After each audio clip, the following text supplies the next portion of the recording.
দেবী প্রসন্নবদনে করুণাবতারে দিব্যজ্বলদ্যুতিময়ী শ্রীজগজ্জনিত্রী কল্যাণকারিণী বরা ভয়দানশীলে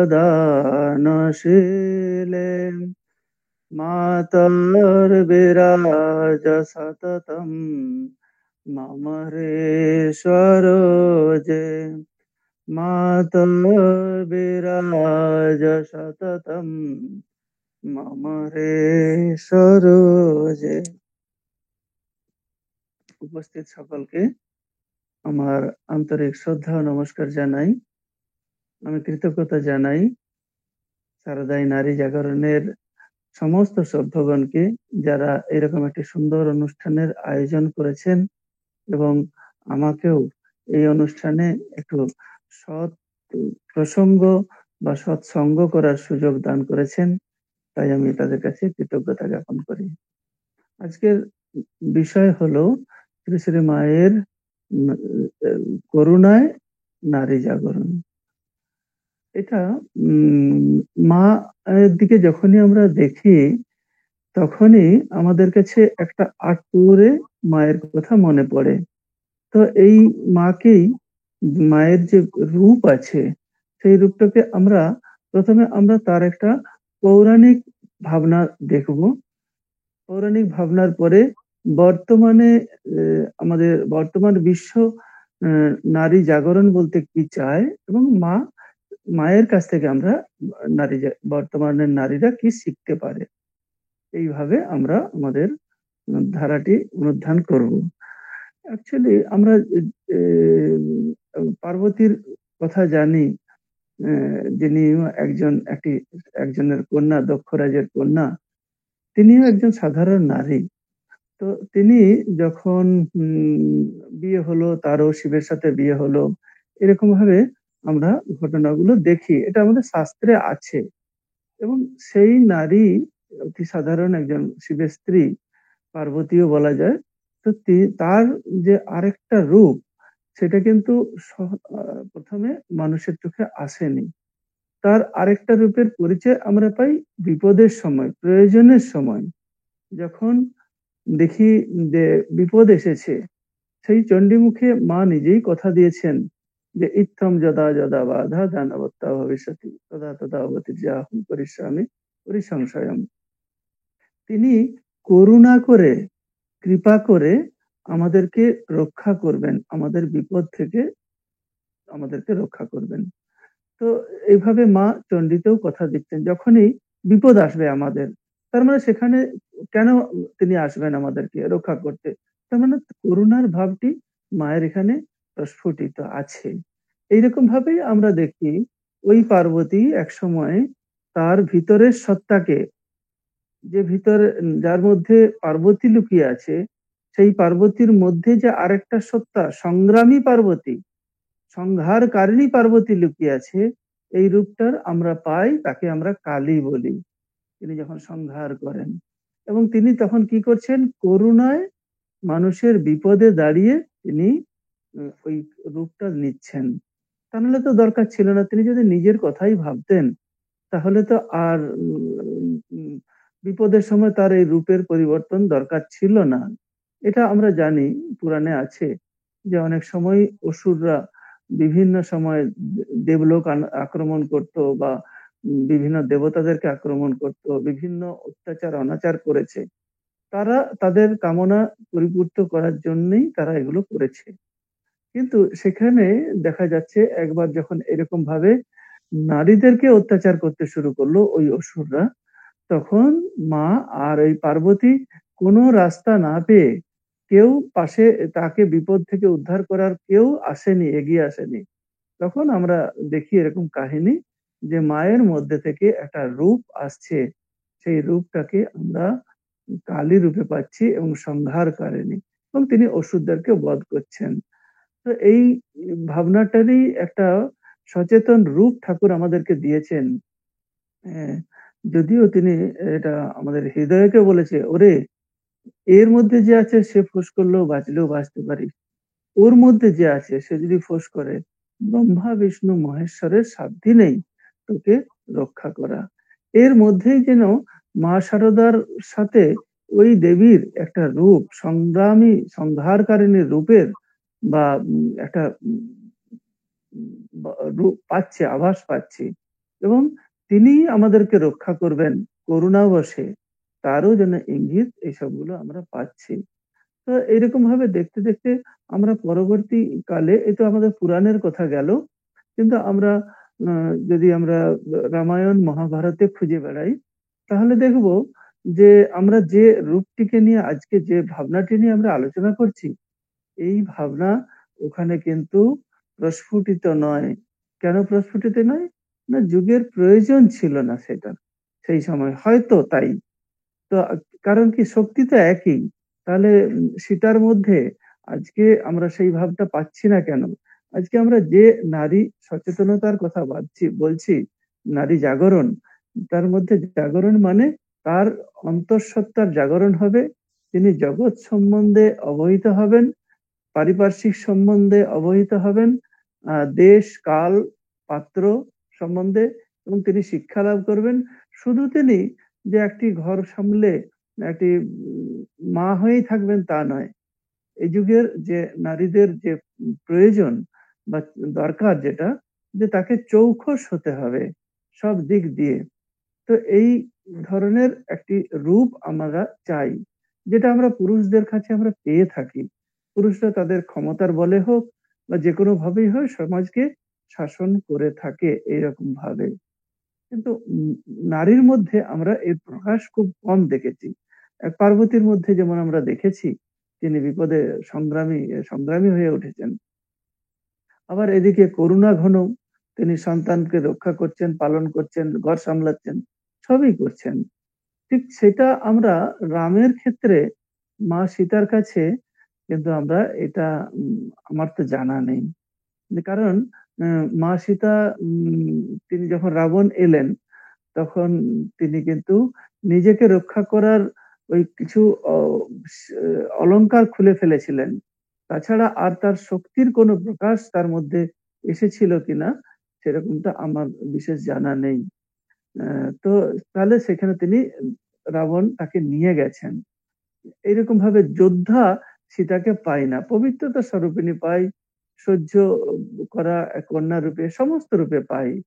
কিন্তু এই যেটা আমাদের বর্তমান জগৎ যেটা ডিমান্ড করে সেই ধরনের উম নন কিন্তু আজকের যুগে।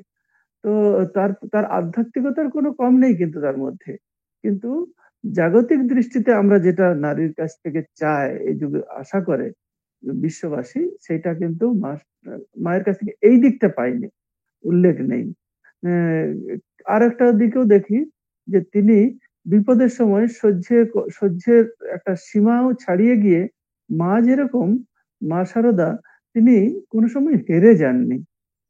মা শারদা তিনি সবসময় লড়ে গেছেন। কোন পরিস্থিতির মধ্যেই পরাজিত হয়ে ফিরে এসেছেন ব্যর্থ হয়ে আমরা পাইনি কিন্তু। তিনি হয়তো দায়িত্ব নিতে অস্বীকার করেছেন, কিন্তু হেরে আসেননি। যেটা আমরা দেখি মা নিজে বলছেন, "স, স, স সহ্য করা, সহ্য করা, সহ্য করা।" এইটা কিন্তু মাতা সীতার কাছ থেকেও আমরা পাইনি শেষের দিকে। তো এটা আমাদেরকে সীতা দেবীকে ছোট করা নয়। আমরা বর্তমান যুগে সারদা দেবী কি দিতে পারে আমাদেরকে, ওই ৮ পৌরের শাড়ির মধ্যে যে সত্তা লুকিয়ে আছে তার মধ্যে যে বিশেষ, বিশেষ গুণটা আমরা পাচ্ছি, এগুলোকে বলার জন্যে আমরা প্রসঙ্গ টানলাম। মানে কেন? না এই যুগের প্রয়োজনে এইরকম রূপ দরকার আছে। তো সেটা আমরা কিন্তু পাচ্ছি মা শারদার কাছ থেকে। তো এইভাবে আস্তে, আস্তে আমরা কি দেখছি যে উম পরবর্তীকালে যারা এসেছেন, ধরুন আ রাধার ক্ষেত্রেও পাইনি, বিষ্ণুপ্রিয়ার ক্ষেত্রেও পাইনি, যশোদার ক্ষেত্রে কারো কাছেই আমরা এগুলো পাইনি কিন্তু। তো উম তা নিয়ে আমাদের কোনো কমপ্লেইন নেই। কিন্তু আমরা মা শারদার কাছে এই গুণগুলো কি আমরা পাবো? আ এটা আমরা দেখবো আরকি হাইলাইট করে। তো এটা পাচ্ছি কিরকম ভাবে? যে উম আ ১ম এই দেখি যে ঠাকুর ওই মাকে তিনি তার স্বরূপের তিনি একজন সাধারণই, কিন্তু আমাদের যে একটি কন্যা সন্তান জন্মগ্রহণ করলো, যদিও সমাজ তাকে অনেক সময় গ্রহণ করতে চায় না, আহ এরকমও সামাজিক ব্যাধি আছে আমাদের, এ সম্বন্ধে সচেতন হতে হবে। যে কন্যা সন্তান হলে ভ্রূণেতেই নষ্ট করে দেয় অনেক, বা কোথাও আছে ছোট হলেই কোনো বিয়ে দিয়ে দেয় তাকে, সেটা অনেক জায়গায় আছে এবং এদিকেও আছে। তো এগুলো তো আমরা দেখি, তাহলে এটা ঘটে যাচ্ছে। সেই একটা সাধারণ একজন কন্যাকেই ঠাকুর তার স্বরূপের পরিচয় করে দিচ্ছেন। ঠাকুর এখানে তাকে তার পরিচয়টা যদি না করাতো, হয়তো আমরা মায়ের এই প্রকাশটা আমাদের সামনে হয়তো অন্যভাবে লেখা হতো। তিনি কি পরিচয় করে দিচ্ছেন? তিনি আমাদের যে পূর্ব সমস্ত দেবদেবীর যে শক্তি, সম্মিলিত শক্তি, তার মধ্যে সবচেয়ে সেরা যে শক্তি ত্রিপুরা সুন্দরী, তাকে তার মধ্যে আহ্বান করছেন। যে এরকম কোন একজন, এই যে আমাদের দেশে মহিলাদেরকে মা বলা হয় সম্বোধন, যদিও আজকাল পছন্দ করে না, এটা আমাদের সমাজের একটা ব্যাধি। কিন্তু আমাদের মা সম্বোধন মানে সেটা তো ভালো, একটা পবিত্রতা ভাব আসে, দৃষ্টিভঙ্গি বদলে যায়, সমস্ত কিছু ওর মধ্যে একটা অনেক কিছু লুকিয়ে আছে। তো যাই হোক, সমাজ কিন্তু এটা গ্রহণ করে না, কারণ হলো এটা আমাদের পাশ্চাত্যের কালচার আমাদের মধ্যে ঢুকে গেছে। প্রাচ্যের কালচারটা আমরা নিইনি, কারণ কি মা শারদাকে আমরা পড়িনি। মা শারদাকে যদি জানতাম, তাহলে হয়তো আমরা এগুলো একটু এডিট করে নিতাম। তো যাই হোক, তো ঠাকুর তার পরিচয় করে নিচ্ছেন কি, তিনি আহ্বান করছেন, এর মধ্যে আবির্ভূত হও, একে পবিত্র করো। কন্ডিশন হচ্ছে পবিত্র রাখতে হবে, আর তাকে তার মধ্যে মানুষের কল্যাণ করতে হবে। ঠাকুর যেন মাকে বলেই দিলেন, তোমার উদ্দেশ্য কিন্তু শুধু এসে এরকম এলে আর চলে গেলে ব্যাপারটা তা নয়, তোমাকে কিন্তু মানুষের কল্যাণ করতে হবে। তো এটাই আমরা দেখছি পরবর্তীকালে, ঠাকুর তো চলেই গেলেন। এটি একটি ইতিহাসের দৃষ্টিতে একটি অনন্য, সাধারণ, এটি ইউনিক, কারণ এটা আর ঘটেনি। সঙ্গিনীরা আগেই চলে গেছেন, মা কিন্তু রয়ে গেছেন। তো রয়ে যাওয়ার পিছনে কি শুধু ধর্ম শিক্ষা দেওয়া, এটা হচ্ছে আমাদের না, তা নয় কিন্তু। শুধু দীক্ষা দিয়ে তিনি ভক্তের সংখ্যা বাড়াবেন, তা নয় কিন্তু। মা তা করেননি। মায়ের জীবনে আমরা যদি দেখি, তিনি কিন্তু আহ, সব রকমের কাজ করেছেন। সমাজের দিকটাও ভেবেছেন, পারিবারিক দিক ভেবেছেন, দেশের মানুষের কথা ভেবেছেন, মানবীয় দিকটা ভেবেছেন, একতার কথা ভেবেছেন, তার চারিত্রিক দৃঢ়তার কথা এসে গেছে, তার শিক্ষার কথা এসেছে, তো অন্যায়ের বিরুদ্ধে প্রতিবাদ করার কথা এসে গেছে, তো এরকম ভাবে বিপরীত অবস্থার মধ্যে মানিয়ে নেওয়া, সহনশীলতার কথা এসে গেছে। তাহলে এই বিভিন্ন গুণাবলী কিন্তু মা শারদার মধ্যে আমরা পাচ্ছি, যেটাই আমাদের কাছে এই যুগের বর্তমান নারীদের ক্ষেত্রে শিখার আছে মায়ের কাছ থেকে। এগুলো এগুলো না শিখলে তার এফেক্ট কি হয়, আমরা বর্তমান কিছু কিছু ঘটনার সাপেক্ষ আলোচনা করব, আর এমনিতেও আমরা প্রসঙ্গ এসে গেলে আমরা আলোচনা করব। জাগরণ বলতে কি বোঝায়? জাগরণ বলতে গেলে আমার অন্তরে যে সত্তাটা আছে, স্বরূপ যেটা আছে, যেটা সমস্ত পরিস্থিতির মধ্যে নিজেকে তৈরি করবে, সেই সত্তার সন্ধান পাওয়া, এটা দরকার। শুধু ভোগের জন্য নিজেকে ব্যস্ত রাখা, এটা কিন্তু নয়। সেটা ঠাকুর মা আমাদেরকে, যারা সংসারে থাকবে তাদের ভোগের নিষেধ করেননি। মাও বলছেন সংসারে সবই দুটো দুটো, তোমরা বিয়ে করবে ভালো, বিয়ে করেছো ক্ষতিটা কি আছে। আর যে ওই পথে না থাকতে চায়, তাকে তার পথে উৎসাহ দিয়েছেন। তাহলে এখন জাগরণের যে উদ্দেশ্য হলো চেতনার গভীরে যে শক্তি আছে আমাদের, তার উদ্বোধন। এটা হলো জাগরণ। সেই জাগরণটা মা কি করছেন, আমরা দেখি কি, যে মা শিক্ষার ক্ষেত্রে দেখি আমাদের মা শারদা আহ, এখনো এদেশেও যেমন শিক্ষা অনেক পিছিয়ে আছে কিছু কিছু জায়গাতে, সেটা অনেক কারণও আছে।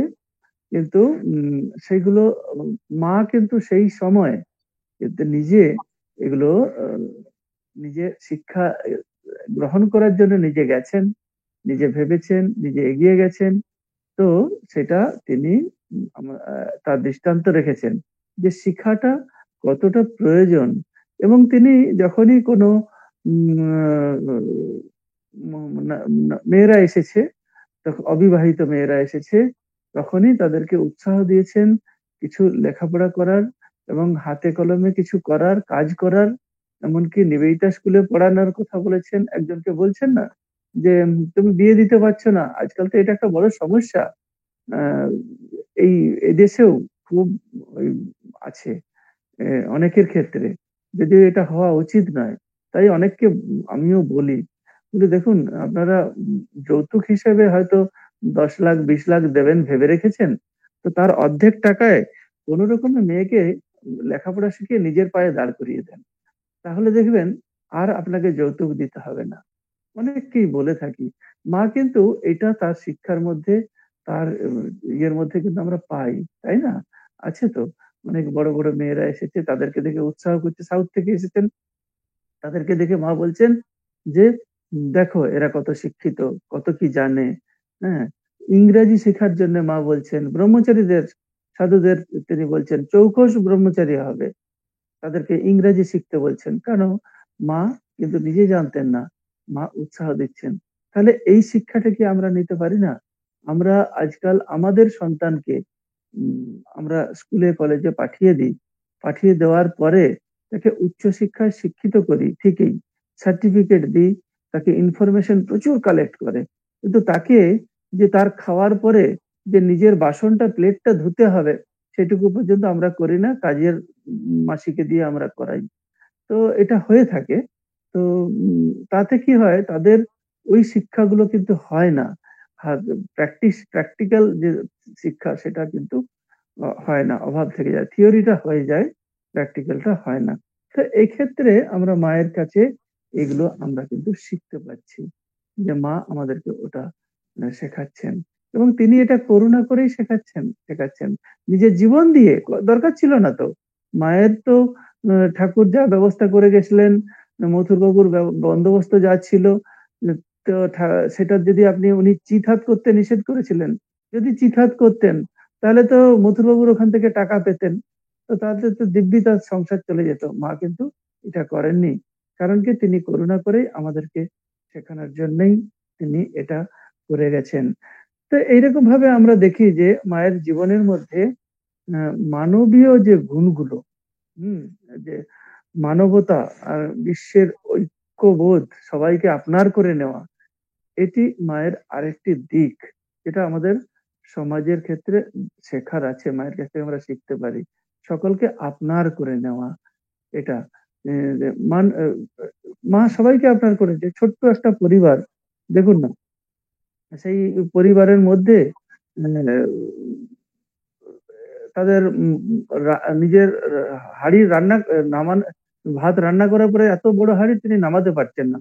কিন্তু সেই পরিস্থিতিতেও মা কিন্তু লড়ে গেছেন।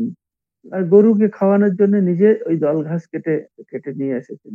তার মানে প্রয়োজনে যখন যেমন আ ভাবনাটা মানবীয় ভাবনাটাও করেছে, সঙ্গে, সঙ্গে সকলকে আপনার ঐক্যবোধ এটা শুধু নিজের জন্যে নয়, আমরা সবার জন্যে বাঁচবো। এই বোধটা কিন্তু ছোট থেকেই আমাদের বাচ্চাদেরকে যেমন ধরুন স্কুলে টিফিন দেওয়া হয়, "এই তুই খাবি আর কিন্তু তোর কাউকে দিবি না।" এটাও আমাদের অনেক সময় বলে দেওয়া হয়। মায়েরাই শিখিয়ে দেয়। তো এটা তাহলে মায়ের শিক্ষার মধ্যে কি এটা আমরা পাচ্ছি? মা শারদার শিক্ষার মধ্যে এটা পাচ্ছি না। কোথায় একটা খিচুড়ি খেয়েছে দুর্ভিক্ষের সময়, তিনি হাওয়া করছেন। তো এই যে ভাবনাগুলো মায়ের, মানবীয় ভাবনা, অন্যের জন্যে ভাবনা, এটা কিন্তু মা নিজে করছেন এবং তার সঙ্গে, সঙ্গে তিনি সকলকে আপনার করে নিচ্ছেন। শুধু উম এ নিজে মানুষের জন্য করছেন তা নয়। পশু-পাখি সবার জন্যই করছেন। এবং তিনি বলছেন, "আমি সকলের মা। স আমি সতেরও মা, অসতেরও মা।"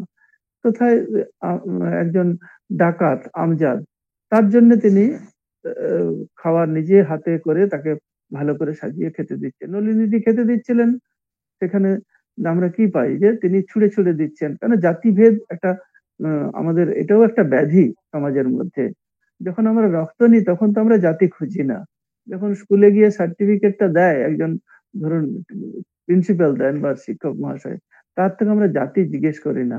যখন আমরা বাসে ট্রেনে যাচ্ছি, ড্রাইভারটাকে নিয়ে যায়, জানি যে ভুল করলে, অ্যাক্সিডেন্ট হলে আমার প্রাণ চলে যাবে। তো আমরা তার জাতি ভাবি না। তো সেইজন্যে এই জাতি ভাবনাটাও কিন্তু আমাদের সমাজের ক্ষেত্রে একটা বড় ব্যাধি, এবং সেই ব্যাধি অপসারণের চেষ্টা মা করে গেছেন।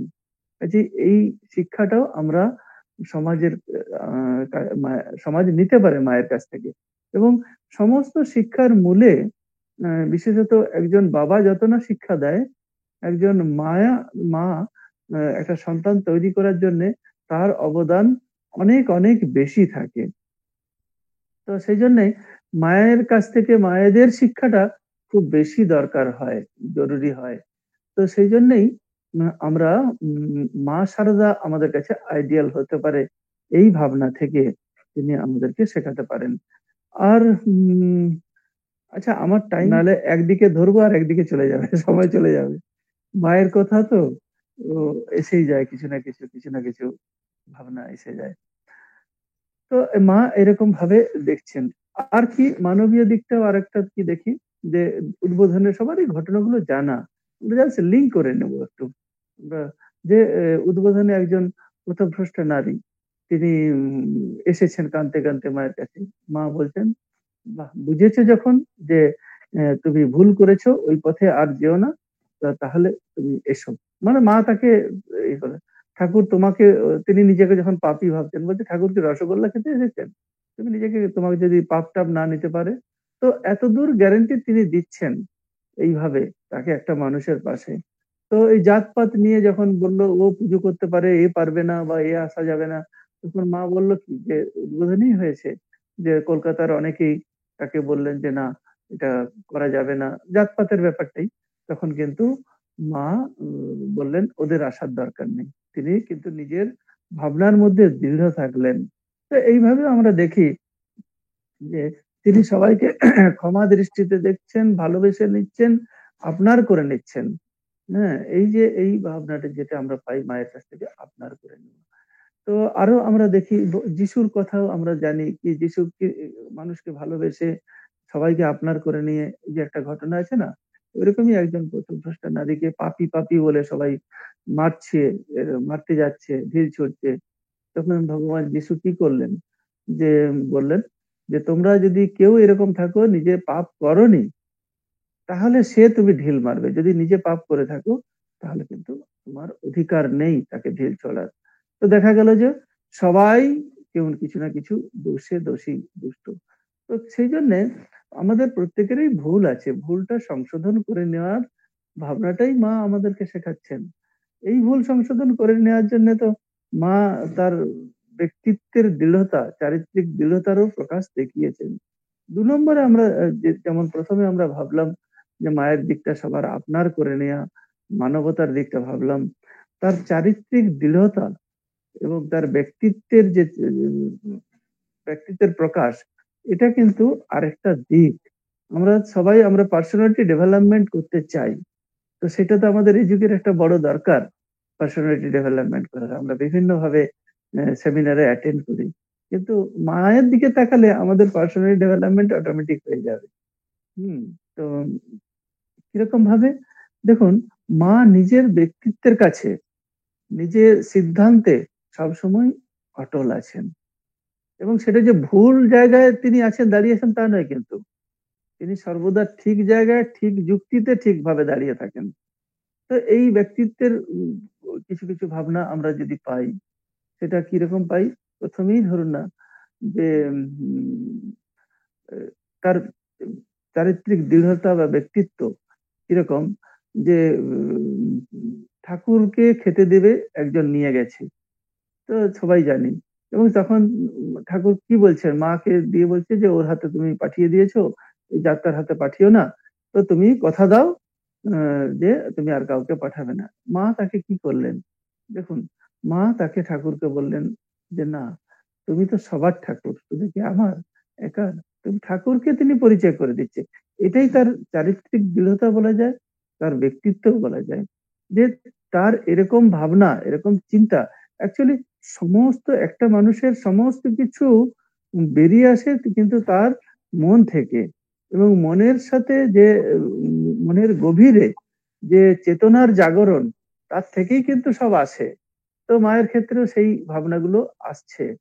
তো এখানে এটা হলো। দ্বিতীয়ত আরেকটা ঘটনাও আমরা পাই যে কিরকম যে একজন আগে খারাপ পথে ছিল, পরে উম ভালো হয়ে গেছে। মায়ের কাছে আসে। তখন মা ঠাকুর তো তাকে সহ্য করতে পারছেন না। "এই তোমার সঙ্গে এইসব লোক আছে, এটা ঠিক হচ্ছে না। এসব বলে তুমি ওর সাথে গল্প করবে না, মিশবে না।" এটা সৎসঙ্গ, অসৎসঙ্গ বলে একটা ব্যাপার আছে যদিও। এটা শুরুতে এটা করতে হয়। অসৎসঙ্গ, সৎসঙ্গ। শুরুতে করতে হয়। তো পরে তো হাতি বাঁধলেও আর অসুবিধা হয় না। শুরুতে বেড়া দিতে হয়। ঠিক মাকে তো আর বেড়া দেওয়ার দরকার নেই। মাকে এখন হাতি বাঁধা যায়। ওই আছে না গল্প? ঠিক সেইরকম ভাবে উম মায়ের কাছে যেই আসুক, এতে মায়ের কোনো তার ব্যক্তি বা চারিত্রিক কিছু উম ব্যাঘাত ঘটবে না। তা মাকে কেউ ইমপ্রেস করতে পারবে না। মা নিজেই তিনি তার ব্যক্তিত্ব এরকম যে তিনি অন্যকে প্রভাবিত করবেন। এক্ষেত্রেও তাই হচ্ছে। এই বিশ্বাসটা মায়ের ছিল। তো এক্ষেত্রেও তাই হচ্ছে। তিনি ঠাকুরকে বলছেন, "ও তো আগে খারাপ ছিল, এখন ভালো হয়ে গেছে। এখন আর ওর খারাপ কাজ করে না।" এইটাও যেমন আছে, আরেকটা আছে যে ধরুন এই উম রুটি খাওয়ার ব্যাপারে ওরা সাধন ভোজন কখন করবে, কি করবে? তো তিনি দীর্ঘস্বরে ঠাকুরকে বলছেন, "ওদের দায়িত্ব আমি নিলাম। তোমাকে ভাবতে হবে না।" তো খাওয়ার ব্যাপারেও আ সন্তানদেরকে নিজের মতো করে তিনি তাদের প্রয়োজন মতো খাওয়াচ্ছেন। তো এই যে ভাবনাগুলো মায়ের চরিত্রের একটা বিশেষ দিক। এটা তার যদিও মাতৃত্বের দিক, কিন্তু চারিত্রিক গুণাবলী এটা। মাতৃত্বের দিকটাও তো একটা চরিত্রের মধ্যেই পড়ে। তো সেইটাও আমরা মায়ের কাছ থেকে আমরা পাচ্ছি যে এরকম। তো আরো আছে যেমন ধরুন আ হ এই একটা চাকরকে আ বাবুরাম মহারাজ স্বামীজি পাঠিয়ে দিয়েছিলেন, তাড়িয়ে দিয়েছিলেন ভুল করার জন্যে। তারপরে মা বলল যে, যে বাবুরাম মহারাজকে বলল। চাকরটি করল কি মায়ের কাছে সোজা চলে গেছে। তারপরে মা ওটা বাবুরাম মহারাজের সঙ্গে ও পাঠিয়ে দিল। দিয়ে কি বললেন? বলো যে, যে আমি বলেছি, মা পাঠিয়েছেন। তো এরকম ভাবে আমরা দেখি সেই ছেলেটি আবার চাকরি পেল। তো মাকে এ ও মায়ের উপরে কেউ বলার মতো কারো কিন্তু ক্ষমতাও ছিল না, ধৃষ্টতা ছিল না, বলতে পারত না। এটা পারত না মানে কি? তার ব্যক্তিত্বই এরকম। তাকে যদিও সবাই শ্রদ্ধা করতেন, কিন্তু এই শ্রদ্ধাটা করবে কেন? তার যদি চারিত্রিক দৃঢ়তা, তার ব্যক্তিত্ব না থাকে তাকেও শ্রদ্ধা করবে না তো। তো সেই জন্যই এটা কিন্তু মায়ের মধ্যে ছিল। হতে পারেন তিনি আ আমাদের এই সেকুলার এডুকেশন এর মধ্যে স্বল্প শিক্ষিত। কিন্তু তার চিন্তা চেতনার মধ্যে কিন্তু তিনি সবাইকে হার মানিয়ে দিয়েছেন। বিপরীত পরিবেশ হলেও যখনই কোনো ভাবনা এসেছে, বিপরীত ভাবনা, তখন তিনি স্থির মাথায় ডিসিশন নিয়েছেন। নিয়ে আমাদেরকে পথ দেখিয়েছেন। তাহলে আমরা অ্যা এইটা মায়ের কাছ থেকে শিখতে পারি যে আমাদের ব্যক্তিত্ব ১ম পিউরিটি যেমন মেইনটেইন করব, সঙ্গে, সঙ্গে ব্যক্তিত্ব এবং চারিত্রিক দৃঢ়তা, আমার লক্ষ্যের দিকে যেন আমি যেতে পারি, এই আমার যে গোল সেইটাকে মাথায় রেখে আমরা যেন যেতে পারি সেই দিকে হাঁটা। এখন চারিত্রিক উম ব্যক্তিত্ব পার্সোনালিটি কেউ যদি বলে আমি ফ্যাশন ডিজাইনার হব বা কেউ আ অন্য প্রফেশন এ যাব। তো সেখানে যদি তার বাধাগুলো অতিক্রম করার জন্যে তার যদি উপযুক্ত শিক্ষা না থাকে, তাহলে কিন্তু সেই পথ ভ্রষ্ট হয়ে যাওয়ার সম্ভাবনা থাকে। তো সেইগুলো মাথায় রাখতে হয়। তো আমরা উপস্থিত বুদ্ধি মায়ের আমরা দেখি যে প্রেজেন্ট সেন্স যেটা আমরা শিখতে পারি, যেটা তো সবসময়ই লাগে আমাদের উপস্থিত বুদ্ধি। এ ধরুন তেলেভেলোর মাঠে ডাকাত এসেছে। তো অ্যাকচুয়ালি ভয় পেয়ে যাওয়ার কথা সেখানে। আমরা হলে ভয় পেয়ে যেতাম বা চিৎকার করতাম, ডাকাত কি করব? মা কিন্তু ভয় পেলেন না।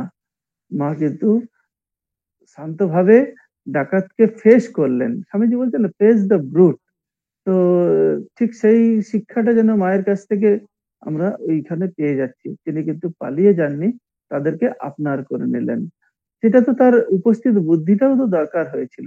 এটাও তো আমরা শিখতে পারি প্রেজেন্ট সেন্স যে কোন সময় কিভাবে আর মা সবসময় সফট স্পোকেন ছিলেন। খুব নরম ভাবে বলতেন। কিন্তু তার মানে এই নয়, তার কথা চিন্তা ভাবনা নরম ছিল। সেখানে কিন্তু একদম কঠোর। সেখানে কিন্তু কোনো দুর্বলতার স্থান পেত না। আছে না? এরকম একজন সন্ন্যাসীকেও তিনি বললেন, "বাবা তুমি ই আমারই সন্তান। কিন্তু তুমি যা কাজ করেছ সন্ন্যাসীর সঙ্গে থাকতে পারবে না। তুমি আমার সন্তান থাকবে।" তো কাজেই তাকেও কিন্তু তিনি ইয়ে করেননি যে সঙ্গে থাকার যোগ্যতা মনে করেননি। তো সেখানে চারিত্রিক দৃঢ়তাও আমাদের মা দেখিয়েছেন।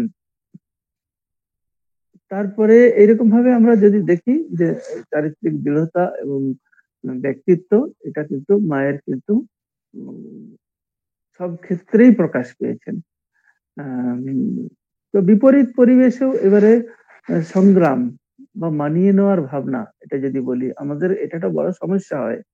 যে বিপরীত পরিবেশে আমরা কি করব বা কতটা মানিয়ে নেব। এইরকম ভাবে মা কিন্তু ওই পারিবারিক যেরকম ভাবে মানিয়ে নিয়েছেন সব জায়গায়, কিন্তু এদিকে আবার দক্ষিণেশ্বরের ক্ষুদ্র ঘরটিও মানিয়ে নিয়েছেন। আমাদের সমস্যাটা কখন হয়? যখন আমার এই ছোট্ট বাথরুমটা হবে না, ডাইনিং স্পেসটা হবে এরকম এত বড়, এখানে এরকম এই জিনিস থাকবে, টিভিটা এত ইঞ্চি থাকবে। এইরকম ভাবে আমাদের বড়, বড় ফর্দ থাকে। তো যখন যেমন তখন তেমন এইরকম ভাবের ভাবনাগুলো অনেক সময় থাকে না। অনেক বড়, বড় ডিমান্ডও এসে যায়। এটা সংসারে কিন্তু অনেক সংসারেই ঘটে যায়। যে স্বামীর যত ইনকাম বা আমাদের যা আয়, সেই আয়টা দেখে আমরা ব্যয় করব। সেই ভাবনাটাও অনেক সময় আমাদের কাছে ভেসে যায়। এটা আমরা আ উল্টোপাল্টা ব্যয় করে ফেলি। তার ফলে কি হয়? টাকা অনেক সংসারেরও অসুবিধা হয়ে যায়। তো মা কিন্তু যে তা নয়। মা কিন্তু সব দিক বিবেচনা করেছেন। যে মানিয়ে নেওয়া, যেমন দক্ষিণেশ্বরের ক্ষুদ্র ঘরটিতে তিনি সবার জন্য রান্না করছেন। মায়ের তো ব্যক্তিগত তার তো কেউ নয়। কিন্তু তিনি ওটা মানিয়ে নিয়েছেন। এসবের পরেও তিনি কিন্তু আনন্দে আছেন। তাহলে একটা পরিস্থিতি মানিয়ে নেওয়া মানেই যে অ্যাডজাস্ট করে নেওয়া মানেই আমি হেরে গেলাম, আমি ছোট হয়ে গেলাম তা কিন্তু নয়। মা কিন্তু সব জায়গায় এটা আমাদের দেখিয়েছেন, মানিয়ে নিয়েছেন। তো দক্ষিণেশ্বরে ছোট ঘরটি যেমন দেখলাম যখন সেখানে তিনি কি বলছেন? আমার আ হৃদয়ের আনন্দের ঘর সর্বদা পূর্ণ আছে। মায়ের জীবনে আনন্দের ঘর পূর্ণ আছে। তো এই বিপরীত পরিবেশের মধ্যেও তিনি কিন্তু মানিয়ে নিচ্ছেন। কিন্তু এটা যদি না পারা যায়, তাহলে কিন্তু আমাদের অনেক সমস্যা হয়ে যায়। এখন আমরা যতই বড়, বড় ডিগ্রি থাক না কেন, তখন আমরা পারি না। এই যে যেমন ধরুন সূচনা শেঠ বলে একজন ছিলেন। জানি না এখন কোথায় আছে। কলকাতারই একজন মহিলা। তার তিনি ব্যাঙ্গালোরে তার অফিস ছিল। আর্টিফিশিয়াল ইন্টেলিজেন্স এআই নিয়ে কিন্তু তার একটা কোন প্রজেক্ট করতেন বা তার কোম্পানিতে কাজ করতেন। আপনারাও হয়তো নিউজ পেপারে পড়ে থাকবেন। আ তো এই বছর ১.৫-২ আগেই বোধহয় ঘটনা ঘটেছে। আপনাদের জানা আছে না? এই ঘটনা? সূচনা সেট। তো ও ওই তার যে ইনস্টিটিউট আছে যেখানে প্রোগ্রামিং বা তাদেরকে ট্রেনিং দেওয়া হয় ওই এআই তার উনি হেড ছিলেন। তার মানে তার শিক্ষা-দীক্ষা কতটা তিনি মডার্ন আ সেটা আমরা ভাবতেই পারি। তিনি এরকম একটা এ ইনস্টিটিউট খুলে তার চালনা করছেন। তো তাদের স্বামী-স্ত্রীর মধ্যে কি হয়েছে না হয়েছে একটা সমস্যা হয়েছে এবং পরে ইস্যু হয়ে গেছে ওই সন্তান। সেই সন্তানটি ইস্যু হয়ে যাওয়াতে তিনি ওর স্বামীকে সন্তান ছাড়বে না। সন্তানও বোধহয় মানে ওর বাবার কাছে থাকতে চায় বা এরকম কোনো একটা কনফিউশন ডিটেইলস আ এই মুহূর্তে আমার অতটা মনে নেই। কিন্তু ঘটনাটা এরকম যে তারপরে উনি কি করলেন? উনি ওই ছেলেটাকেই এ কিভাবে ওর বাবাকে আর দেবে না। আর উনিও ছেলেও ওর কাছে থাকতে চায় না। যেকোনো ভালোবাসা হয়তো না পেলে সন্তানরা তো এটা হতেই পারে। তো তারপরে উনি করলেন কি যে ওই ব্যাঙ্গালোরেরই একটা হোটেলে ঢুকেছে। হোটেলে ঢুকে ওই ব্যাগের মধ্যে ছেলেটাকে কেটেছে। কেটে টুকরো, টুকরো করে ব্যাগের মধ্যে উম ভরেছেন। ভরে তিনি যখন চেক আউট করে গাড়ি ডেকে আ ফ্লাইটে গেলে তো যে অন্য একটা দূরে চলে যেতে চাচ্ছেন, ফ্লাইটে গেলে তো চেকিং হবে। ওই ব্যাগের মধ্যে তো এই কাটা শিশুটি আছে। তো তখন ও করল কি একটা কার হায়ার করেছে। তো এরাই হোটেলওয়ালাই ডেকে দিয়েছে। তারপরে তিনি অনেক দূর চলে গেছেন। প্রায় ৮-১০ ঘন্টার জার্নি নাকি এরকম ছিল। অনেক দূর। তার মাঝে কোথাও হয়তো ওটাকে ছেড়ে দেবে এরকম কিছু একটা ভাবনা ছিল। তো তারপরে ওই যারা রুম ক্লিন করতে যায় তারা দেখছে যে রক্ত দেখেছে।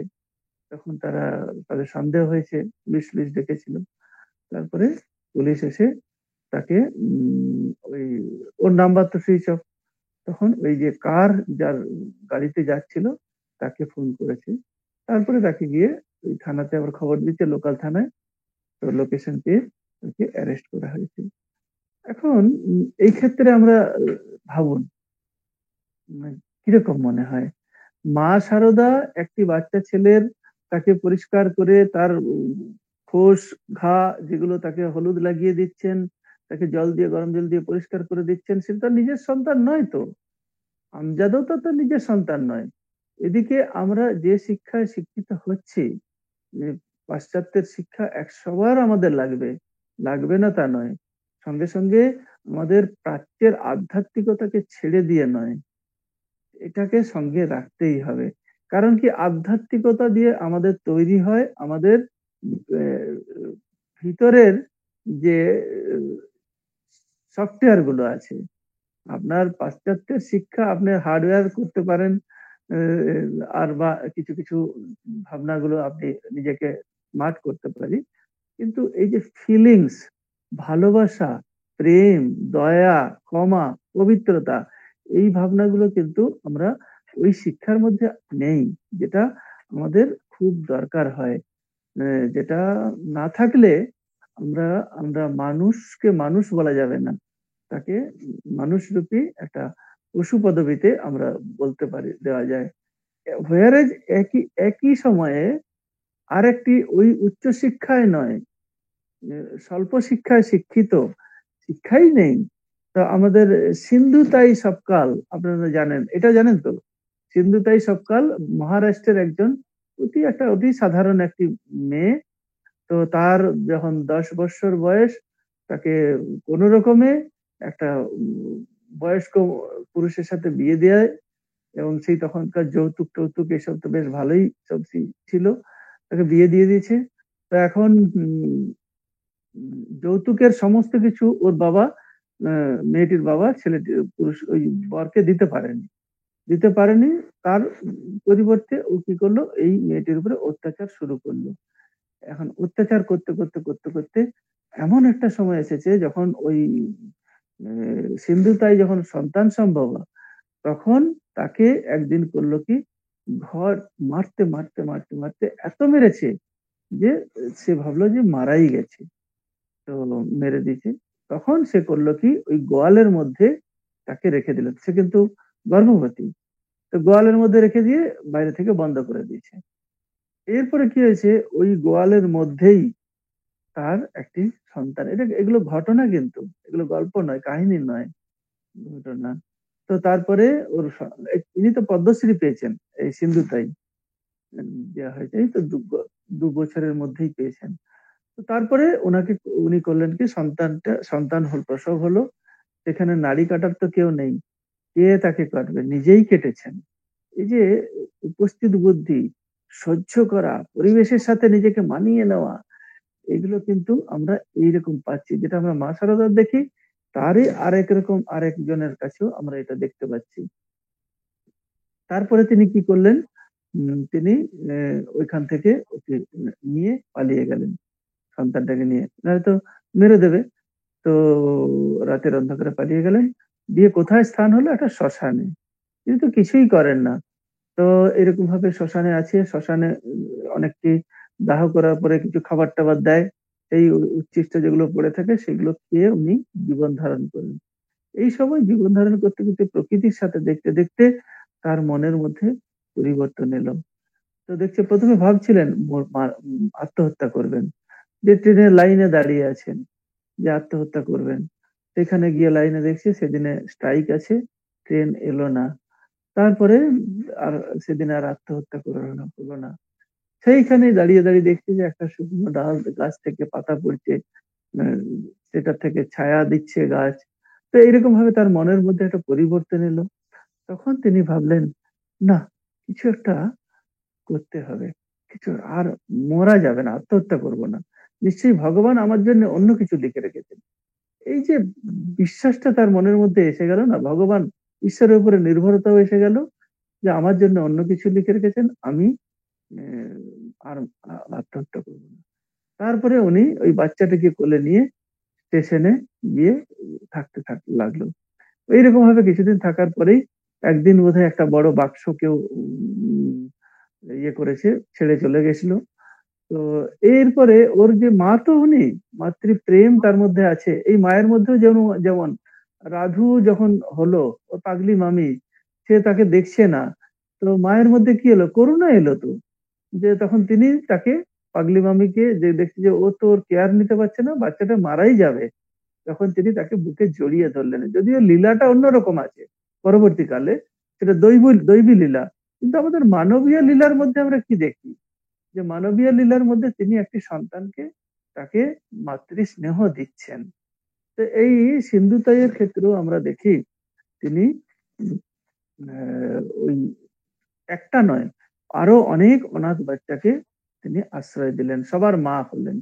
এইরকম ভাবে যখন ওই ব্যাগটা হারিয়ে গেছে, তার মধ্যে কি আছে উনি জানতেন না। তার মধ্যে অনেক কিছু ইম্পোর্টেন্ট জিনিস ছিল, টাকাও হয়তো ছিল।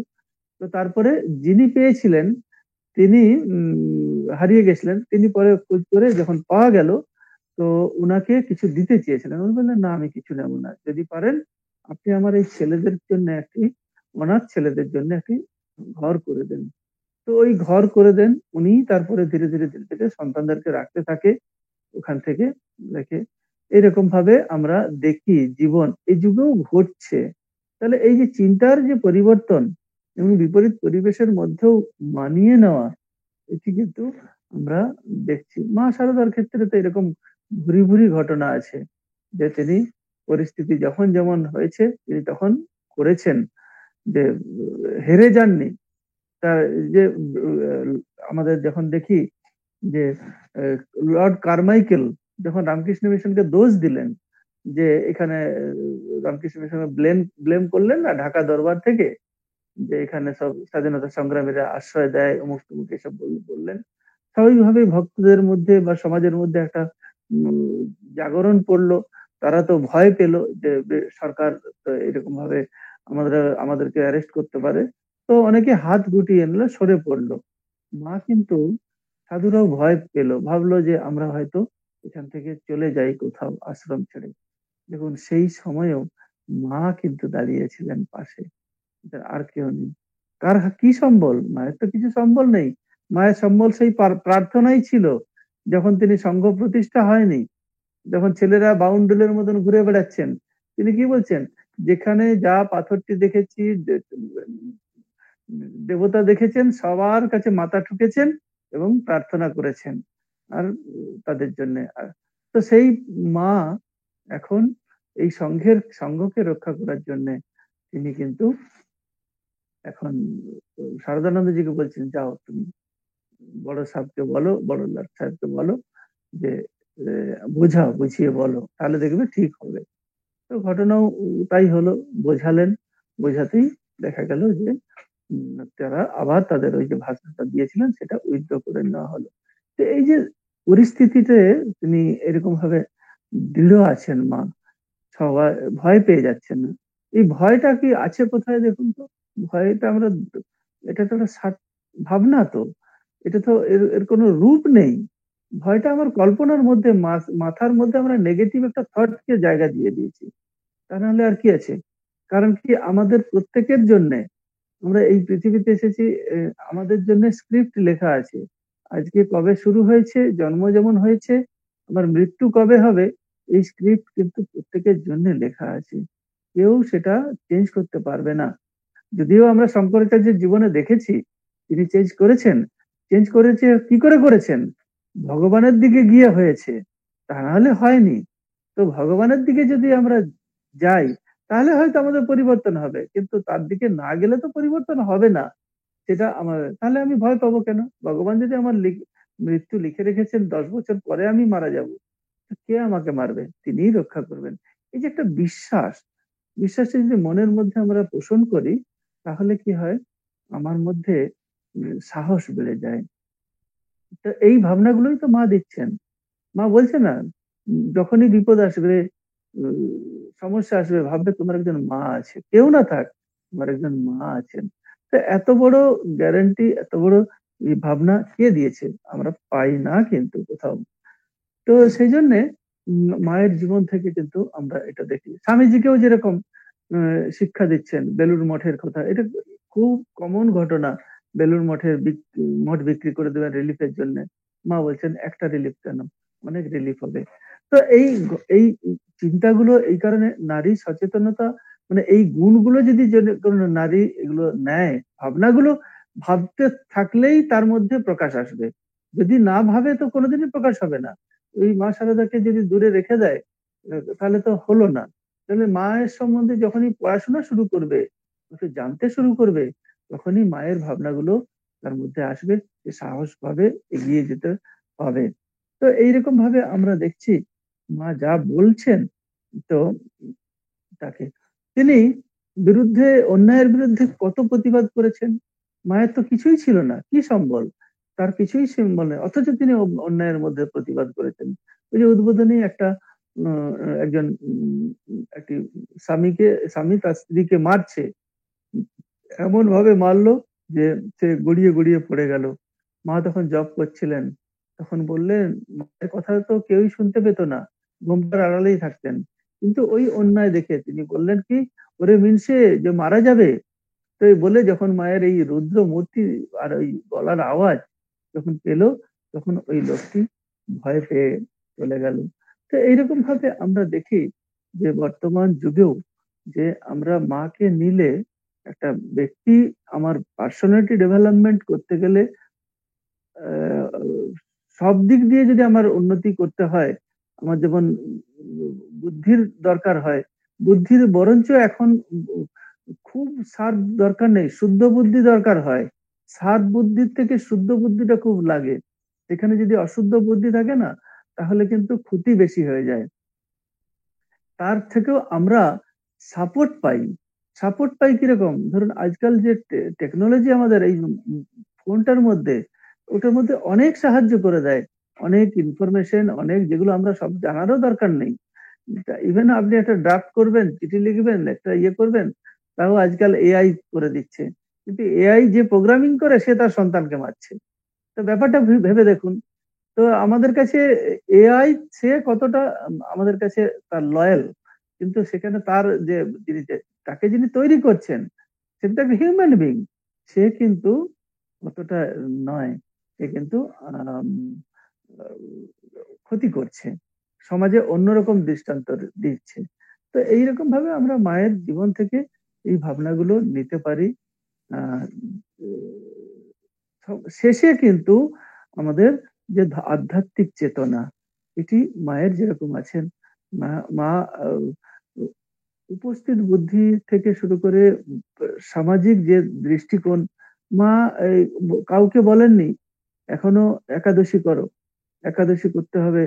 মা নিজেও 100 বছর আগে তিনি সরু লাল পেড়ে শাড়ি পরেছেন।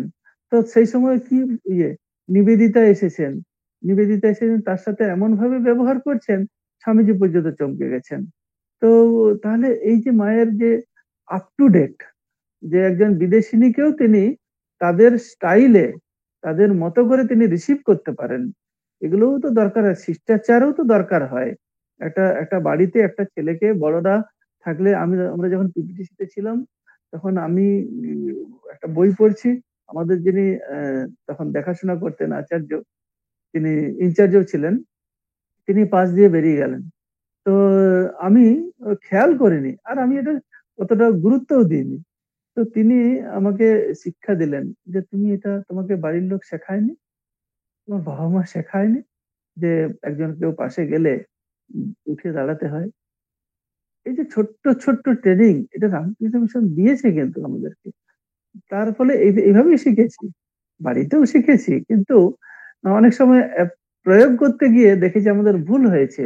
এইভাবে বড়দের কি সাথে কিভাবে দাঁড়িয়ে কথা বলতে হয়, আত্মস্থানন্দজির দিকে তাকিয়ে আমরা দেখেছি। যে আত্মস্থানন্দজির দিকে তাকাতে আমরা ভয় পাই, তিনি আমাদের হিরণময়ানন্দজি, তখন তিনি আত্মস্থানন্দজি ভাইস প্রেসিডেন্ট, আর পদের বা সম্মানে অনেক বেশি আমাদের দৃষ্টিতে। সেই তিনি আর হিরণময়ানন্দজি, তিনি তো সিনিয়র ট্রাস্টি, সিনিয়র আছেন, কিন্তু তিনি এইরকম পিছন থেকে হাত দিয়ে সেই জমিদাররা যেরকম দাঁড়িয়ে থাকে না চাল, সেইভাবে দাঁড়িয়ে আছেন। আর আমি নিজের চোখে দেখেছি মহারাজ স্বামী আত্মস্থানন্দজি ভাইস প্রেসিডেন্ট, তিনি কিন্তু এরকম হাত জোড় করে মহারাজের কাছে দাঁড়িয়ে কথা বলছেন। তো এই যে শেখানো, এটা কিন্তু কালচারটা আমাদেরকে সংঘ শেখাচ্ছে। মায়েরই তো সংঘ, তো ওই মায়ের ধারারই এসেছে। তো এইরকম ভাবে আমরাও শিক্ষা পাচ্ছি। এই মায়ের শিক্ষা নিয়ে একটা সমাজ তৈরি হতে পারে না? সুন্দর তৈরি হবে। আমাদেরকে ছোট থেকে আমাদেরকে সংঘ শিখিয়ে দেয়, যেগুলো যে তুমি বুড়ো হলে কি করবে, এখন থেকে হ্যাবিট তৈরি করো। হ্যাবিট তৈরি করো কি করে? না, তুমি এখন থেকে পড়াশোনা আর জব ধ্যানের মধ্যে নিজেকে এনগেজ করতে, প্র্যাকটিস করতে হবে। না হলে তুমি বড় হলে তো কি করবে? অনেক কাহিনী বলার আছে, কিন্তু আমি ছোট করে বললাম। তো এইরকম ভাবে শেখায়। তো আধ্যাত্মিকতা জব ধ্যানেও যেরকম শেখানো হচ্ছে, একটু যদি আমরা বসি মায়ের কাছ থেকে একটু জব করি, তাহলেও আমাদের কনসেন্ট্রেশন বাড়ে, সবাইকে মানিয়ে নেওয়ার যোগ্যতা বাড়ে, সবার প্রতি আমরা ভালোবাসা প্রদর্শন করতে পারবো, যেটা মা দেখিয়েছেন। সংসারকে সবাইকে আপনার করে নিতে পারবো, কাউকে আমার ছোট বড় মনে হবে না। আর আমার এই পজিশন, পাওয়ার পজিশন, তখন আমার কাছে আমাকে অহংকারের দিকে ঠেলে দেবে না। তো এই সবগুলো আমরা পাই। আর সঙ্গে সঙ্গে আজকালকার উম, নারী তো সব কাজই করে, কাজে বর্তমানে তাদের আর কোনো ভাবনার বলার দরকার রাখে না। তারা রকেটও চালাচ্ছেন, স্পেসে যাচ্ছে, সবই করছেন। খালি এই মা শারদার কাছ থেকে ওই আনন্দের ঘরটা যেরকম মায়ের মধ্যে ছিল, ওই ঘরটাকে নিজের মনের মধ্যে নিয়ে আসতে হবে। তাহলেই আমাদের সমস্যার সমাধান হয়ে যাবে। আর আমাদের যে জাগরণ, আত্মোন্নতি ঘটে যাবে। ঠাকুর মা স্বামীজির কাছে এই প্রার্থনা জানাই, সকলের কল্যাণ করুন, সকলের জাগরণ হোক, সকলের লক্ষ্যের দিকে এগিয়ে যাক, এই প্রার্থনা করে শেষ করছি। ওম শান্তি শান্তি শান্তি। মহারাজজি আমার প্রণাম নিবেন। মানব লীলাতে মায়ের কোন গুণাগুণের কোনো শেষ নেই, এবং যে কথাটা মানে মায়ের সম্বন্ধে বলেও শেষ করা যাবে না।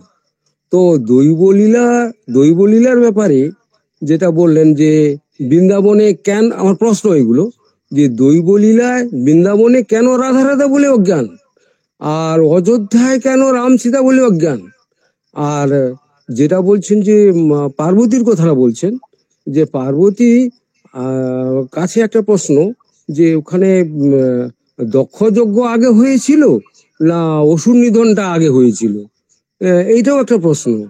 যে দৈবলীলার সম্বন্ধে আমার অনেক প্রশ্ন, কিন্তু মায়ের সম্বন্ধে কোনো প্রশ্ন নেই। মা তো মা, মায়ের কোনো সীমা নাই। তার বলে শেষ করা যাবে না মায়ের কথা। এইগুলো যদি দৈবলীলার সম্বন্ধে আমার অনেক প্রশ্ন। বলি তাহলে, আপনি বলছেন না যে মায়ের অসুর নিধন আগে হয়েছিল কিনা, এরকম পুরাণের কথা। তো পুরাণে মায়ের অনেক রূপ আছে। মা দুর্গার, পার্বতীর জন্ম হচ্ছে, মৃত্যু হচ্ছে, আবার জন্ম হচ্ছে, একটা লীলা করছেন। এরকম ভাবে নবরাত্রিতে নটা রূপেও যেরকম ভাবে আমরা বিভিন্ন সময়ে মা যা যা ভাবে আমাদের কাছে ধরা দিয়েছেন, সেগুলো আমরা দেখি। তবে এমনিতে কাহিনীতে আছে যে শুরুতে কিন্তু দক্ষ যজ্ঞ যেটা সেখানেই দিয়েই শুরু হচ্ছে, ওটা আগে হয়েছে। মানবীয় লীলা তো আগে হচ্ছে। একটা মানুষ হয়ে জন্মালে তারপরে তো আমার মনের মধ্যে দৈবী ভাবগুলো আসবে, এবং যত এই দৈবী ভাবগুলো আসবে তত আমি আমার মধ্যে সেই দৈবী গুণাবলী প্রকাশ পাবে। এবং এটা আস্তে আস্তে একজন ঠাকুরও যেমন ধরুন গদাধর রূপে তার মা ভেবেছিলেন এর মাথা খারাপ হয়ে গেছে, একে বোধহয় ওঝা দেখাতে হবে, এর বোধহয় বিয়ে দিতে হবে, এটাই ব্যস্ত ছিলেন না, লোকে পাগল বলেছেন। কজন আর বুঝেছিলেন যে ইনি ইনি অবতার, ইনি দেবতা। কিন্তু পরে দেবতা বিষয় এখন আমরা আর কিন্তু তাকে ওইভাবে দেখি না। তো মানবীয় লীলাটা আগে দরকার হয়। মানবীয় লীলারই মধ্যে যখন আমাদের গুণাবলী নিচের দিকে যাবে, মানে পশুর স্তরে নেমে যাবে, তখন আমাদের পাশবিক গুণাবলী বেশি হয়ে যাবে। আর না হলে তো মানবীয় গুণাবলী মানে আমাদের দুটোই থাকলো, এক পাশবিক গুণাবলীও থাকবে, আর দুটোরই মিশ্রণ থাকবে। আর আর দৈবী যে গুণাবলী, সেটা হচ্ছে তার মধ্যে এই যে দৈবী গুণগুলোর বিকাশ হবে। অ্যাকচুয়ালি আমাদের ভিতরে তো সত্য রজ তম তিনটে গুণ আছে। এই গুণগুলো সত্যতে যখন আমি বেশি বিরাজ করব না, অলরেডি ডিভিনিটি আমার মধ্যে আসবে। আমরাই নিজেরাই বলছি, ভূতেশানন্দজি যখন ইয়েতে থাকতেন, বেলুর মঠে থাকতেন, আমি তখন ট্রেনিং সেন্টারে থাকতাম। তো আমরা জানি না, আমি রাধার কাহিনী, গোপীদের কাহিনী অনেক আমরা পড়েছি, শুনেছি, কিন্তু সাধুরা যে মহারাজের আকর্ষণে এইরকম ভাবে গোপীদের মতো ছুটে যাবে, এটা কিন্তু চোখে আমরা দেখেছি। এবং ওখানে যাওয়ার পরে মহারাজের যখন প্রণামের সময় ছিল, চারদিক থেকে সাধুরা ছুটছে যে মহারাজের প্রণাম হবে, ওই 10 মিনিট থাকবেন, 15 মিনিট থাকবেন। আর ওখানে যাওয়ার পরে অলরেডি যে যে আমি ছিলাম, আমার মধ্যে আনন্দের হিল্লোল, এটা নিজেরা ফিল করেছি। তো এটা তো ওই পরিবেশের মধ্যে যখন আমি পড়ে গেছি, একটা কেউ ধূপ জ্বালিয়ে রাখলো, সেই ধূপ জ্বালানোটা আমাকে আর জ্বালাতে হচ্ছে না, ওই পরিবেশে যখনই আমি পেয়ে গেলাম, তখন ওটা আমাকে, আমার সেই ভাবটা চলে আসছে। সেই জন্যই যখন বৃন্দাবনে যাচ্ছেন, রাধা রাধা, ওখানে রাধা ভাব জমাট বাঁধা আছে। কাশিতে যাচ্ছেন, সেখানে বিশ্বনাথ বিশ্বনাথ করছেন। তো এইভাবেই আমাদের কাছে প্রকাশিত হয়, তাছাড়া আর অন্য কিছু না। ঠিক আছে মহারাজ, ভালো যাও, প্রণাম নিবেন। ঠিক আছে, প্রণাম নেবেন মহারাজ, খুব ভালো লাগলো মায়ের কথা। আচ্ছা, অসীম কুমার সেন মহাশয়, আপনি হ্যান্ড রেজ করেছেন, কোনো প্রশ্ন আছে, করতে পারেন। সদ্য প্রণাম। মহারাজের কাছে যে সহজ সরল প্রাঞ্জল বক্তব্য শুনলাম, সত্যি মন্ত্রমুগ্ধ হয়ে শুনলাম। মায়ের যে প্রথম গুণটা যেটা জানলাম, হয়তো মায়ের পুঁথিগত বিদ্যা অতটা ছিল না, কিন্তু ইনবর্ন কোয়ালিটিস মায়ের মধ্যে অবশ্যই ছিল। কারণ এই যে শুনলাম যে the main aim of education is total adjustment to the society, এই যে সমাজের সঙ্গে সঙ্গতি স্থাপন বিভিন্ন ক্ষেত্রে, সেইটা সুন্দরভাবে উনি বিশ্লেষণ করলেন।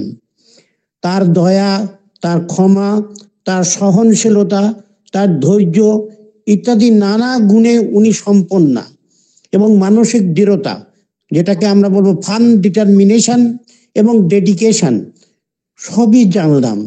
আচ্ছা, একটা প্রশ্ন, মায়ের কি আমরা যতটা জানি যে মায়ের কি সামান্য হলেও ধৈর্যচ্যুতি কি কোনোদিন ঘটেছিল? এটাই আমার প্রশ্ন, বিশেষ করে পাগলি মামির ক্ষেত্রে। এটা যদি একটু বুঝিয়ে বলেন তাহলে বিশেষ উপকৃত হব এবং কৃতজ্ঞ থাকব। পাগলি মামি তাকে গালাগালি করতেন, যখন করেছেন, তো তখন উনি সেটাতে নিষেধ করেছেন।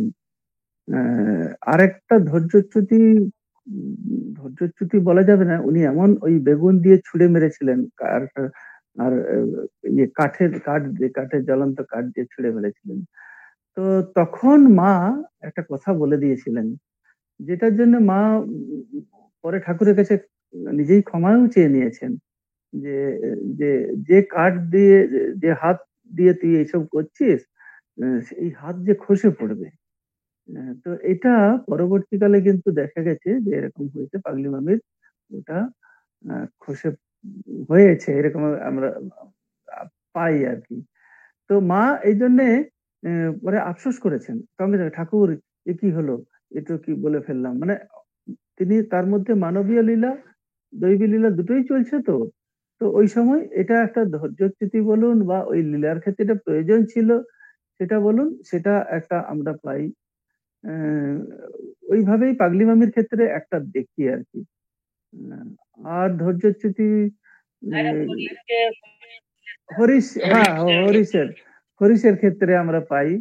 হরিশ বলে একজন ছিল যার মধ্যে তারকে ওষুধ টষুধ খাইয়ে তার মাথাটা খারাপ হয়ে গেছিল। তিনি মা কিন্তু এখানে ধৈর্যচ্যুতি হয়নি, মা তাকে শাসন করেছিলেন।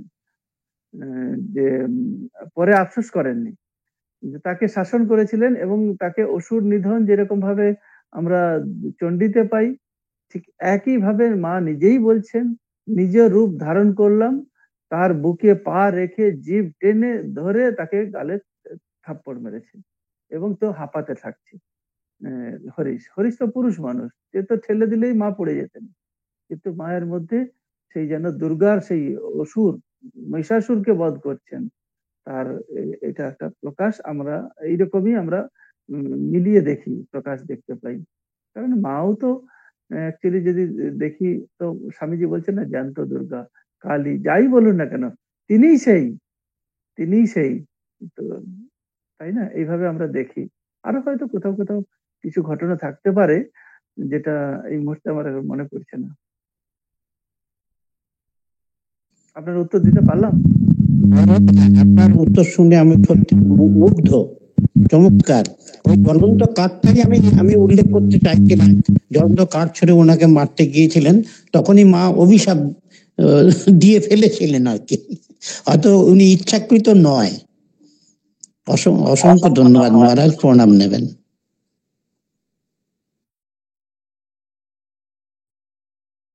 আমরা সমৃদ্ধ হলাম মহারাজজি। এবার মহারাজজির অমূল্য সময়ের দিকে দৃষ্টি রেখে আমরা পরবর্তী পর্যায়ে এগিয়ে যাব। আমাদের পরবর্তী নিবেদনে রয়েছে কৃতজ্ঞতা জ্ঞাপন। কৃতজ্ঞতা জ্ঞাপন করবেন সুজাতা রয় দিদি। শুভ সন্ধ্যা। প্রথমেই দিব্যত্রয়ী রাতুল চরণে অসংখ্য ভুলুণ্ঠিত প্রণাম জানাই। আমরা দেবত্ব সমাবেশ অনুষ্ঠানের একেবারে শেষ পর্যায়ে অর্থাৎ শ্রদ্ধেয় অতিথিকে কৃতজ্ঞতা জ্ঞাপন পর্বে এসে গেছি। দেবত্ব সমাবেশে আমাদের আজকের অতিথি হলেন পূজনীয় শ্রীমৎ স্বামী বিভাত্মানন্দজি মহারাজ। মহারাজজি, আপনি আমার সশ্রদ্ধ প্রণাম গ্রহণ করবেন। উপস্থিত ভক্তমণ্ডলীকে যথাযোগ্য সম্মান ও শুভেচ্ছা জানাই। আজকের আলোচ্য বিষয় ছিল শ্রী শ্রী মায়ের করুণায় নারী জাগরণ। মহারাজজির মতো একজন ব্যক্তিত্বের কাছে এই বিষয়টি জানতে পারা আমাদের পরম সৌভাগ্য বলে মনে করি। মহারাজজি মায়ের করুণাময় মূর্তির সঙ্গে সঙ্গে তাঁর চারিত্রিক দৃঢ়তা, সংহার মূর্তি এবং ব্যক্তিত্বের কথা ছোট ছোট গল্পের মাধ্যমে তুলে ধরলেন। মায়ের জীবনী থেকে তার ঐক্যবোধ, মানবিকতা, প্রকৃত শিক্ষা স্বরূপ, পরিস্থিতি অনুসারে বিচার বিবেচনা করা, তার প্রেজেন্স অফ মাইন্ড, অন্যের জন্য দরদ, জাতপাতের বিচার না করা, এই সমস্ত চারিত্রিক দৃঢ়তা, এই সমস্ত গুণগুলি তিনি আমাদের সামনে আবার একবার তুলে ধরলেন, আমরা জানতে পারলাম।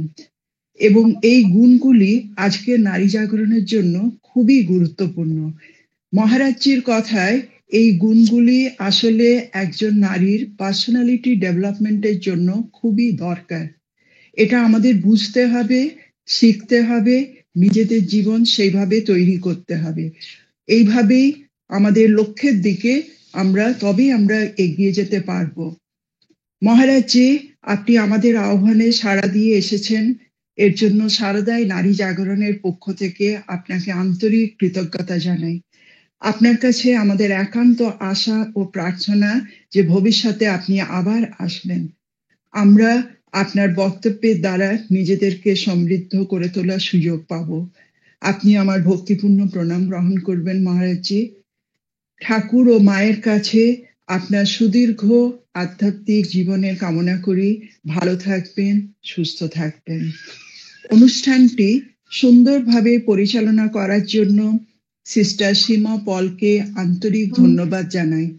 শান্তি মন্ত্র ও প্রণাম মন্ত্র পাঠের মধ্য দিয়ে অনুষ্ঠানটি শুভ সূচনা করার জন্য দুই ছোট্ট শিশু সৃজনী পটাশী এবং সোহম রায়ের জন্য রইল আন্তরিক শুভেচ্ছা ও ভালোবাসা। এরপর সমাপ্তি সঙ্গীত পরিবেশন করবেন সিস্টার পূরবী বাসু। ওনাকে আগাম ধন্যবাদ জানাই। পরিশেষে সকল শ্রোতাদের আমার একান্ত অনুরোধ, এইভাবেই দেবত্ব সমাবেশে উপস্থিত থেকে নিজেদের সমৃদ্ধ করুন আর শারদায় নারী জাগরণের উদ্দেশ্য সফল করে তুলুন। ঠাকুর ও মায়ের আশীর্বাদ যেন আমাদের সবার উপরে সব সময় থাকে। মহারাজজি প্রণাম নেবেন। সবাই ভালো থাকবেন, সুস্থ থাকবেন। জয় ঠাকুর, জয় মা, জয় স্বামীজি মহারাজ। মহারাজ আমাদের সকলের ভক্তিপূর্ণ প্রণাম নেবেন। খুব ভালো লাগলো। মহারাজজি চিন্ময়ী সকলকে দি, পুনরায় নমস্কার জানাই। হ্যাঁ, কি বললেন? চিন্ময়ী দি। ও চিন্ময়, আচ্ছা, নমস্কার, সবাইকে নমস্কার জানাই। হ্যাঁ মহারাজজি প্রণাম। ভালো মহারাজ থাকবেন। আমাদের শেষ নিবেদন সঙ্গীতাঞ্জলি হ্যাঁ, নিবেদন ওটা করবেন আমি- পূরবী বাসু। মহারাজ প্রণাম। প্রণাম মহারাজ।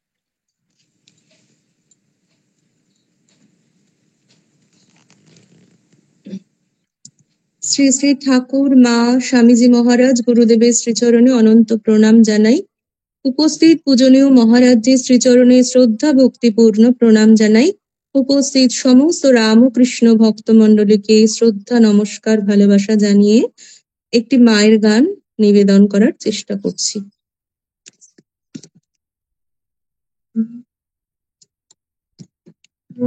কৃপাং কুরু মহাদেবী সুতেষু প্রণতিষু চ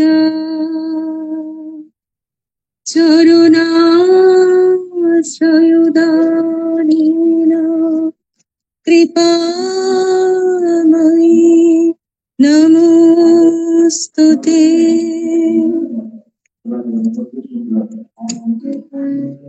শারদামণি জননী গো, এসেছি তোমার পদতলে, দূর করো মাগো কলুষ ভ্রান্তি, জ্ঞানের প্রদীপ দাও জেলে।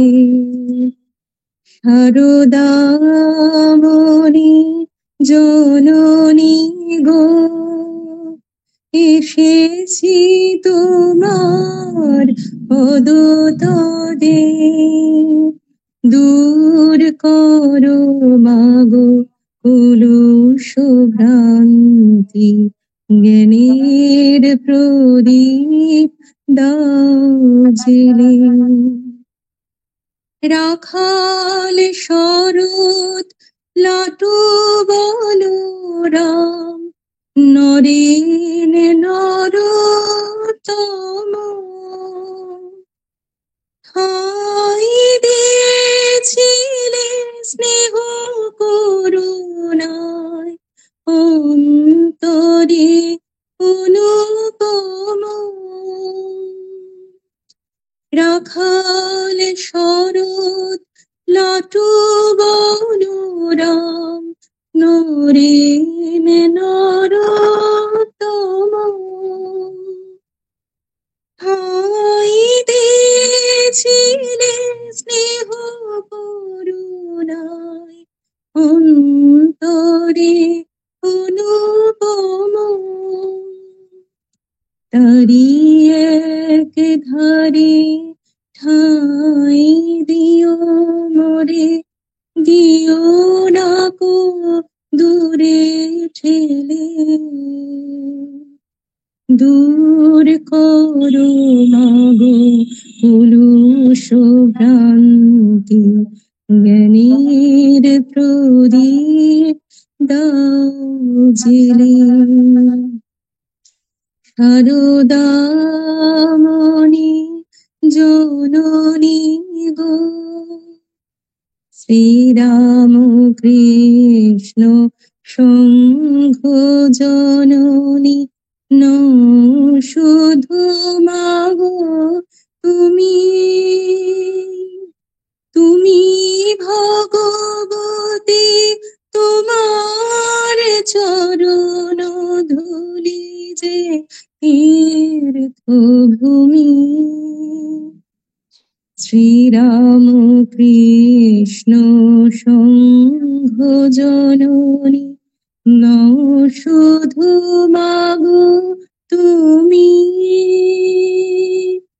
তুমি ভগবতী তোমার চরণ ধুলি যে তীর্থ ভূমি জয় রাম বাটি মাতৃ মন্দিরে তোমার পরশ পাই দক্ষিণেশ্বরে তুমি তো বিরাজ কি বলে তুমি মানাই জয় রাম বাটি মাতৃ মন্দিরে তোমার পরশ পাই দক্ষিণেশ্বরে তুমি তো বিরাজ কি বলে তুমি মানাই প্রতি ঘরে ঘরে শারদায়ারতি বন্দনা আখি জলে প্রতি ঘরে ঘরে শারদায়ারতি বন্দনা আখি জলে দূর করো মাগো কলুষ ভ্রান্তি জ্ঞানের প্রদীপ দাও জেলে শারদামণি জননী গো এসেছি তোমার পদতলে দূর করো মাগো কলুষ ভ্রান্তি জ্ঞানের প্রদীপ দাও জেলে শারদামণি জননী গো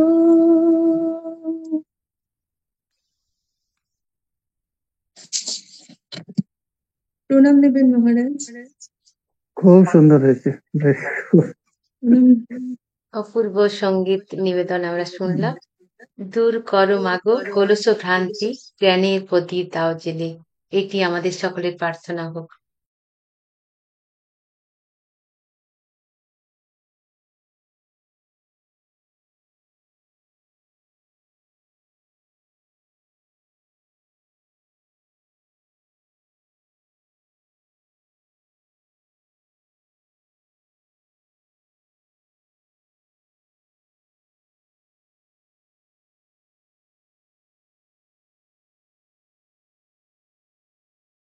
ছাড়াও আমাদের আরো কিছু কার্যক্রম